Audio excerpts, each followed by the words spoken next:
आज का जो हमने पहला क्वेश्चन लिया है वो क्वेश्चन है form the differential equation of the family of curves represented by c bracket में y प्लस सी का whole square is equal to x cube. C bracket में y प्लस सी का whole square is equal to x cube अपने आप में एक equation है और इस इक्वेशन से हमें डिफरेंशियल इक्वेशन फॉर्म करने की बात की जा रही है। Where C is a parameter. C जो है एक आर्बिट्री कांस्टेंट है। पैरामीटर का मतलब होता है आर्बिट्री कांस्टेंट। इस पूरे इक्वेशन में सी जो है वो हमारा आर्बिट्री कांस्टेंट है। अब इस क्वेश्चन को जब हम सॉल्व करेंगे तो सॉल्व करने से पहले आप कुछ चीज़ों को समझिए। जब भी आप किसी क्वेश्चन को पढ़ते हैं, पढ़ने के बाद सबसे पहले जो आपको चीज़ समझनी है वो ये कि हमारे इस क्वेश्चन में जो इक्वेशन प्रोवाइडेड है, इस इक्वेशन में कितने आर्बिट्री कांस्टेंट यूज हुए हैं। जैसा कि आप देख पा रहे हैं कि यहाँ पर एक ही आर्बिट्री कांस्टेंट सी का यूज हुआ है। अब अगर आपके क्वेश्चन में सिर्फ एक आर्बिट्री कांस्टेंट का यूज हुआ है तो सॉल्व करते समय आपको सिर्फ इसे एक बार डिफरेंशिएट करना है। अगर आपके इस इक्वेशन में दो आर्बिट्री कांस्टेंट यूज हुए होते तो आप इसे दो बार डिफरेंशिएट करते। फिलहाल इस क्वेश्चन पे कंसंट्रेट करते हैं। ये क्वेश्चन जो था वो हमारा गिवन इक्वेशन है सी ब्रैकेट में y प्लस सी का whole square is equal to x cube. अब इस इक्वेशन में हमारा आर्बिट्री कांस्टेंट यानी पैरामीटर केवल एक सी है। अब केवल एक ही पैरामीटर है, एक ही आर्बिट्री कांस्टेंट है, तो हम इस इक्वेशन को सिर्फ एक बार डिफरेंशिएट करेंगे और डिफरेंशिएट हमेशा x के रिस्पेक्ट में होगा। तो जब आप इसे डिफरेंशिएट करेंगे तो डिफरेंशिएट करने के लिए दोनों साइड में डिफरेंशिएशन होगा। यहाँ पर c जो है अपने आप में कांस्टेंट है तो c पहले डिफरेंशिएशन के बाहर निकल जाएगा। y प्लस सी का होल स्क्वायर, इसको जब आप डिफरेंशिएट करेंगे x की पावर n का फॉर्मूला है ये। x की पावर n का डिफरेंशिएशन n x की पावर n माइनस 1 होता है, तो उससे जब हम इसको डिफरेंशिएट करेंगे तो हमारे पास आएगा 2y प्लस सी। ये 2y प्लस सी इसको डिफरेंशिएट करने पर आया। चेन रूल से जब आप इस अंदर वाले को डिफरेंशिएट करेंगे, अभी तो आपने x की पावर n से इसको डिफरेंशिएट किया तो 2y प्लस सी आया। चेन रूल के थ्रू जब आप इस अंदर वाले को डिफरेंशिएट करेंगे तो y का डिफरेंशिएशन होगा dy/dx और c का डिफरेंशिएशन 0 और इधर x क्यूब का डिफरेंशिएशन 3x स्क्वायर हो गया। अब इसको अगर आप ध्यान से देखें तो ये और कुछ नहीं, आपको 2c y plus c dy/dx is equal to 3x square आया। जो हमारा गिवन इक्वेशन था वो हमारे लिए इक्वेशन नंबर 1 बना। पहली बार डिफरेंशिएट करके जो आया वो हमारे लिए इक्वेशन नंबर 2 बना।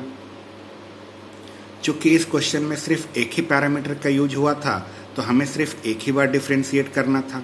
एक बार के डिफरेंशिएशन में ये हमारा इक्वेशन आ गया। अब हमारे पास टोटल दो इक्वेशंस हैं, इक्वेशन नंबर 1 और इक्वेशन नंबर 2। इन्हीं दोनों इक्वेशंस को हमें आपस में सॉल्व करके इस c को रिमूव करना है। तो c को रिमूव करने के लिए हम क्या कर रहे हैं, यहाँ पर हमने देखा कि c का इसके साथ प्रोडक्ट है, यहाँ पर भी देख रहे हैं कि c का इसके साथ प्रोडक्ट है। तो हमने क्या किया, इक्वेशन नंबर 1 में 2 से डिवाइड कर दिया। इक्वेशन नंबर 1 में 2 से डिवाइड करने का मतलब c ब्रैकेट में y प्लस सी का whole square is equal to x cube में 2c y plus c dy/dx is equal to 3x square से डिवाइड करना हुआ। अब यहाँ पर ध्यान से देखिए, ये c और ये c आपस में कैंसिल होगा। y प्लस सी जो है इस y प्लस सी को कैंसिल करेगा और यहाँ से x स्क्वायर को कैंसिल करेगा। कैंसिल वगैरह करने के बाद जो आपके पास बचेगा वो y plus c upon 2 is equal to x upon 3 dy/dx। ये dy/dx जो यहाँ था इसे हमने इधर शिफ्ट कर दिया। डिवाइड करने के बाद भी देखिए कि यहाँ पर एक आर्बिट्री कांस्टेंट के रूप में c अभी भी प्रेजेंट है। अभी भी यहाँ से आर्बिट्री कांस्टेंट पूरी तरह से नहीं हटा है। तो हम क्या करेंगे, यहाँ से इस 2 को हमने इधर भेज दिया 2 को इधर भेजने पर y plus c is equal to 2x/3 dy/dx आया। यहाँ से हम c की वैल्यू निकालते हैं। यहाँ से c की वैल्यू निकालने के लिए y को हमने इधर शिफ्ट कर दिया। y को इधर शिफ्ट करके हमने c की वैल्यू फाइंड आउट कर ली। इस c की वैल्यू को हम इक्वेशन 1 में पुट कर देते हैं। हमने यहाँ से जो c की वैल्यू फाइंड आउट की है, इस c की वैल्यू को हम इक्वेशन नंबर 1 में c की जगह पुट कर दे रहे हैं। c की जगह पुट करने पर 2x/3 dy/dx माइनस y, यही हमारा c का वैल्यू निकला था। c is equal to 2x/3 dy/dx minus y था। देखिए इक्वेशन नंबर 1 में सबसे स्टार्टिंग में c है, तो c की जगह पर हमने वैल्यू पुट की। यहाँ पर देखिए y प्लस सी का होल स्क्वायर है। अगर आप ध्यान से यहाँ पर देखें तो आपको y प्लस सी की वैल्यू 2x/3 dy/dx पता है। यहाँ पर y प्लस सी की जगह पर हम ये इक्वेशन 3 की वैल्यू को पुट कर रहे हैं। ये हमने इक्वेशन 3 की वैल्यू से y प्लस सी की वैल्यू यहाँ पुट कर दी। ऊपर में ये होल स्क्वायर है और इज इक्वल टू का x क्यूब था। ये हमने जो भी पुट किया है वो इक्वेशन 1 में पुट किया है। अब यहाँ पर ध्यान से देखिए, कहीं पर भी आपका कोई भी आर्बिट्री कांस्टेंट अब नहीं बचा है।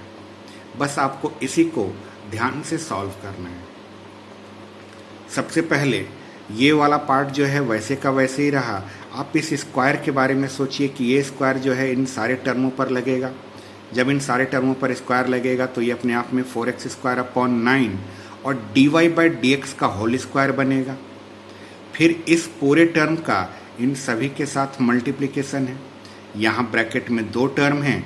इन दोनों टर्मों में जब हम इससे मल्टीप्लाई करेंगे तो हमारे पास 8x³ 27 dy/dx का होल क्यूब माइनस जब इसका इसके साथ मल्टीप्लाई होगा 4x² y/9 dy/dx का होल स्क्वायर आएगा और is equal to max cube वैसे ही है।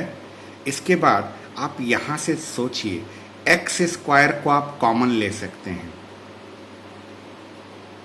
x² को कॉमन लेकर यहाँ पर x² से डिवाइड करके आप इसको कैंसिल आउट कर सकते हैं। ऐसा करने से आपको ये नज़र आएगा। हमने यहाँ पर LHS से x² को कॉमन लेकर इससे कैंसिल करके ये लाया। अब यहाँ पर डिनोमिनेटर में अगर 27 दिख रहा है तो हमने सोचा यहाँ पर भी डिनोमिनेटर में 27 बना दें। 27 बनाने के लिए हम ऊपर नीचे 3 से मल्टीप्लाई कर देते हैं। 3 से मल्टीप्लाई करने पर इसके डिनोमिनेटर में तो 27 था ही, इसके डिनोमिनेटर में भी 27 आ जाएगा। दोनों का डिनोमिनेटर जैसे ही सेम होगा, न्यूमरेटर वाले पार्ट को हम वैसे ही लिख लेंगे। होल अपॉन में जो 27 था उसे हमने इधर शिफ्ट कर दिया। अब ये जो बचा यही हमारा रिक्वायर्ड डिफरेंशियल इक्वेशन है। इस डिफरेंशियल इक्वेशन में ध्यान से देखिए, आपका इंडिपेंडेंट वेरिएबल, डिपेंडेंट वेरिएबल और डिफरेंशियल कोफिशिएंट मौजूद हैं, लेकिन कहीं पर भी पूरे डिफरेंशियल इक्वेशन में कोई भी आर्बिट्री कांस्टेंट प्रेजेंट नहीं है, कोई भी पैरामीटर प्रेजेंट नहीं है। यही है आपका डिफरेंशियल इक्वेशन।